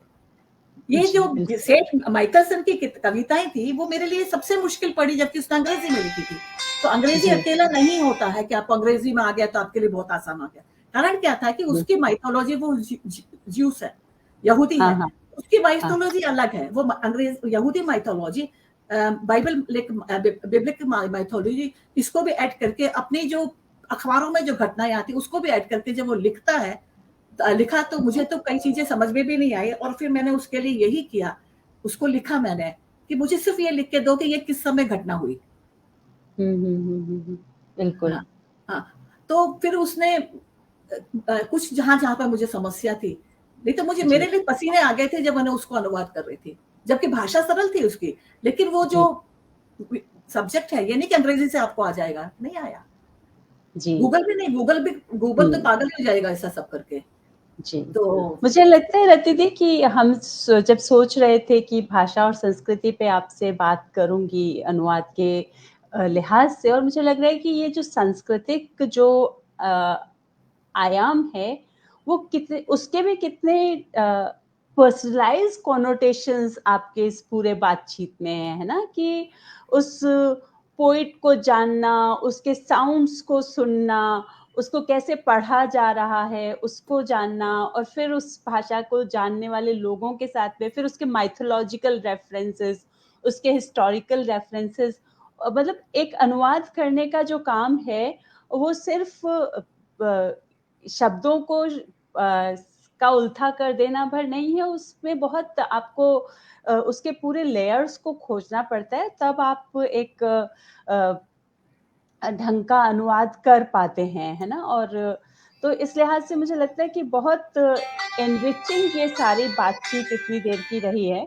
अ, मैं जो हमारे कुछ साथी लोग यहाँ पे कमेंट करते रहे हैं, उन कमेंट्स को आपके लिए और लोगों के लिए पढ़ना चाहूँगी, और कोई सवाल मुझे लगता है इस बीच में कोई साथी यदि रति जी से कुछ और पूछना चाहें, तो कमेंट बॉक्स में अपने सवाल लिख सकते हैं, ताकि हम थोड़ा-सा आपके सवालों को भी इस बातचीत में शामिल करें।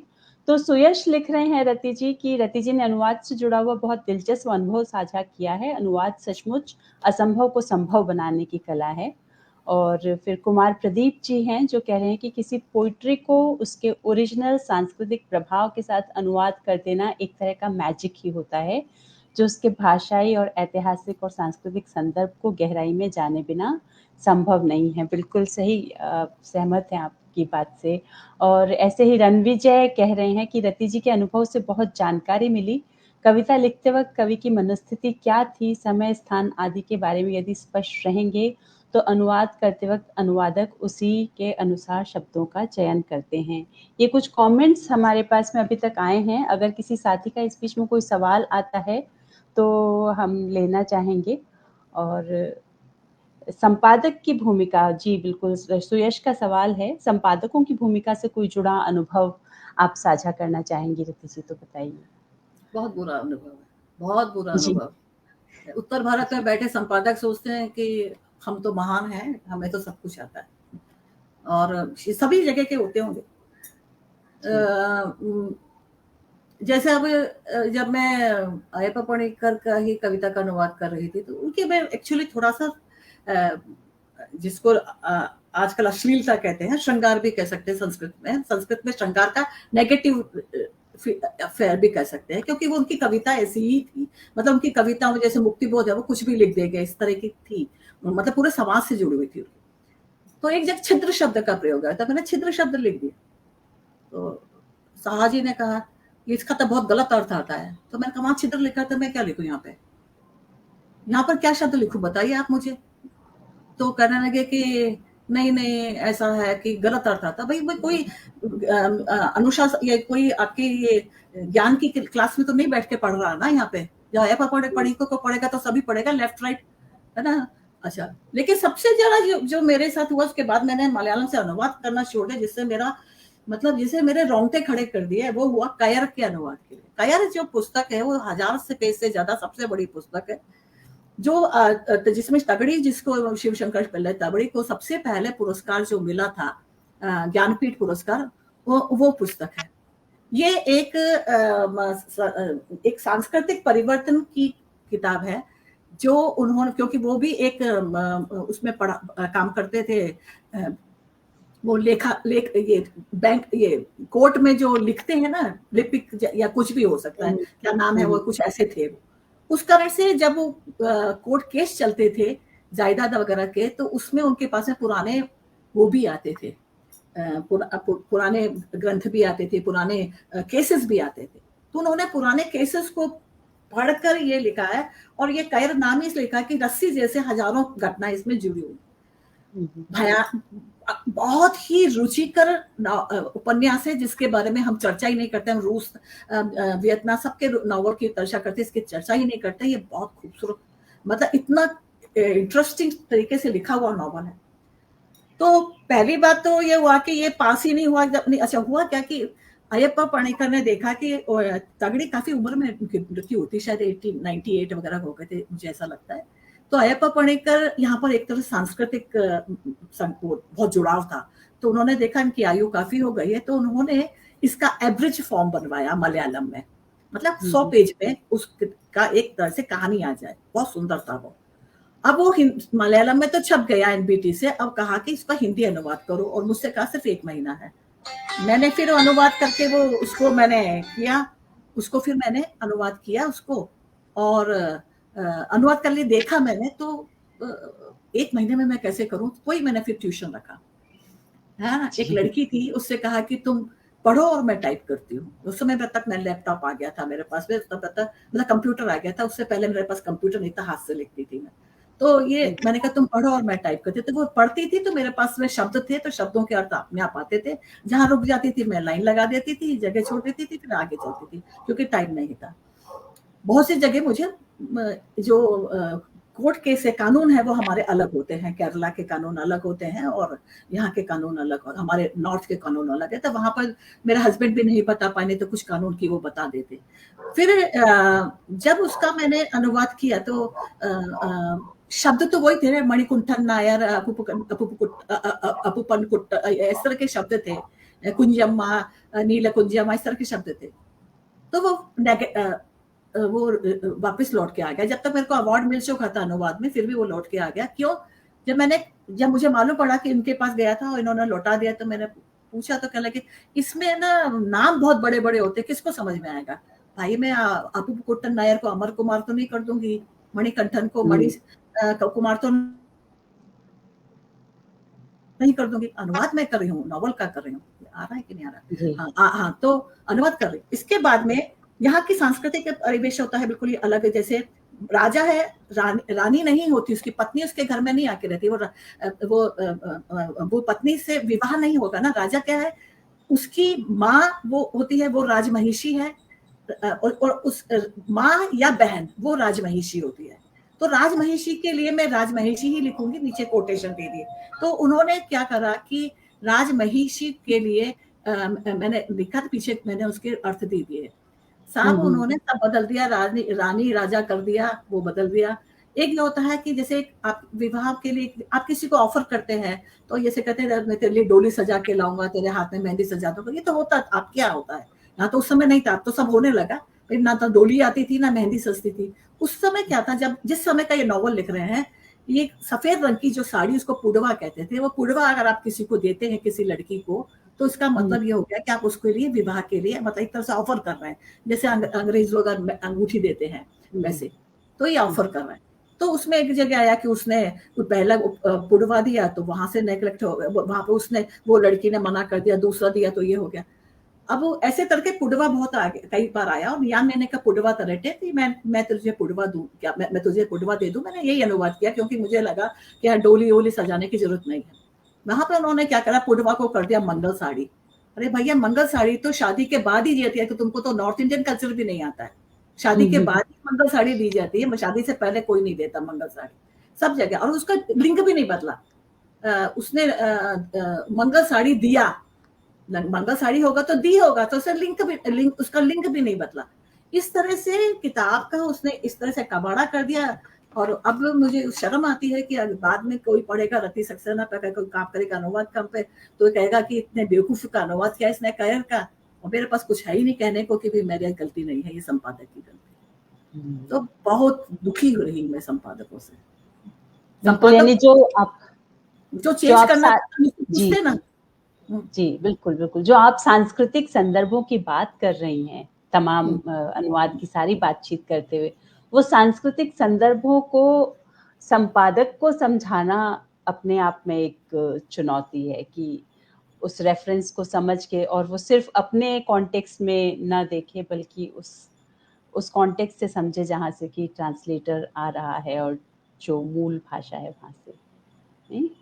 जी। तो हाँ, सबसे बड़ी बात ये होती है कि आप इतने ईमानदार हो कि आप अनुवादक को मूर्ख मत समझो। आप संपादक हो तो इसका मतलब ये नहीं है कि आप सर्वज्ञाता हो। दूसरी बात ये होती है कि उसका कहना था कि हमारे पाठक नहीं समझेंगे। अरे तो पाठक इसलिए पढ़ेंगे कायर को कि वो सोचेंगे कि इनके यहाँ क्या होता था 200 साल पहले। जी बिल्कुल बिल्कुल। आप रशियन नॉवेल्स पढ़ लेते हैं, तो आप मलयालम का नॉवल क्यों नहीं पढ़ सकते, और वो भी 100 पेज का। बिल्कुल। तो रति जी, मुझे लगता है कि बहुत सारी जानकारियां, बहुत दिलचस्प बातचीत रही है, इतना सारा आपने शेयर किया है, और अभी हम इस बातचीत को कंक्लूड करने की तरफ चलेंगे। और मुझे लगता है कि इस पूरे जर्नी के बाद में और इस पूरे बातचीत के बाद में मैं कोई सवाल नहीं पूछूंगी, मैं चाहूंगी कि आप अपनी तरफ से इस बातचीत को कैसे कंक्लूड करना चाहती हैं, और क्या आप जो नए ट्रांसलेटर्स हैं उनके लिए आप क्या कहना चाहती हैं? देखिए, सबसे पहली बात यह है कि ट्रांसलेशन अगर हम लिटरेचर का करता है तो ये कम पैसा मिलता है, इस बात को आप पहले ध्यान रख लीजिए। यदि आप मनी के लिए करते हैं तो आप बेटर है कि चाहिए, सबको पैसा चाहिए जीने के लिए, तो टेक्नोलॉजी का कर लीजिए। साहित्य में अगर आप मनी के लिए करते हैं तो आप विदेश का करिए, क्योंकि उसमें आपको पैसा अच्छा मिलेगा। क्योंकि ये जो मैंने नॉर्वे और उसके वेल्स के किए थे, वो इसीलिए किए थे कि मुझे कृतियां चलानी थी, मेरे पास पैसा नहीं था, तो इसलिए मैंने किए थे। तो वो भी कर सकते हैं। इसमें जो एडिट जो पब्लिशर्स हैं उनका बहुत ज़्यादा योगदान होता है, क्योंकि पैसा पब्लिशर के थ्रू आता है। तो पब्लिशर्स ऐसा हमारे कोई भी नहीं कर रहा, मैं देख रही हूँ कोई भी पब्लिशर नहीं कर रहा, तो वो भी करना चाहिए। दूसरी बात यह है कि अनुवाद कभी भी बेकार नहीं जाता। हालांकि मैं बहुत संशय से घुसी थी इसमें, लेकिन मेरे दिमाग का विस्तार इस अनुवाद ने किया। मतलब मुझे दुनिया घूमने से पहले अनुवाद ने मुझे दुनिया दिखा दी। तो अनुवाद और बहुत रुचिकर होता है, बहुत इंटरेस्टिंग होता है, बिल्कुल जैसे मैथमेटिक्स होती है ना, गणित होती है। गणित के मुझे तो गणित लोग बड़े शान से कहते हैं कि हमको गणित नहीं आती थी, मुझे तो गणित बहुत पसंद थी। तो जैसे गणित के सवाल को आप सॉल्व करते हैं, उसके बाद एक खुशी मिलती है ना, वैसे एक अनुवाद के बाद में खुशी मिलती है। तो बिल्कुल उस गुत्थी को सुलझाइए, उसको करिए, बड़ा आनंद आता है, बहुत आनंददायक है, इसको आनंददायक बनाइए। साहित्य करेंगे, जब तक आप आनंद को नहीं लेकर आएंगे आप नहीं कर सकते, है ना। पैसा कमाना बुरी बात नहीं, और तब के उसके लिए आप टेक्निकल चीजों को रख लीजिए। तो प्रेम से करिए। और मैंने बहुत कुछ सीखा, मेरी अपनी कविता में भी जो विकास हुआ, नहीं तो मैं अभी भी वही लिखती रहती जो मैं 20 साल पहले लिख रही थी, या थोड़ा बदल जाती। जो आज मेरी कविता उत्तर भारत से बहुत अलग मानी जाती है, उसका अनुवाद बहुत बड़ा उसका कारण हो सकता है, क्योंकि अननोइंगली ये आपको टीच करता है कि कविता केवल यही नहीं है कि आपने सूरज को देखा, बादल को देख लिया, बिंदु को देख लिया, उसको देख लिया, कविता लिख दी। जी। तो जी। समाज से कैसे जोड़ा जाता है वो कविता जो बताती है आपको। तो रति दी, बहुत बहुत शुक्रिया आपका इस बातचीत से हमारे साथ जुड़ने के लिए, और सभी साथियों को जो इस बातचीत में हमारे साथ जुड़े रहे शुरुआत से, आप सबको बहुत बहुत धन्यवाद कि इस मंच पे आप शामिल हुए। बहुत शुक्रिया। नमस्कार। नमस्कार।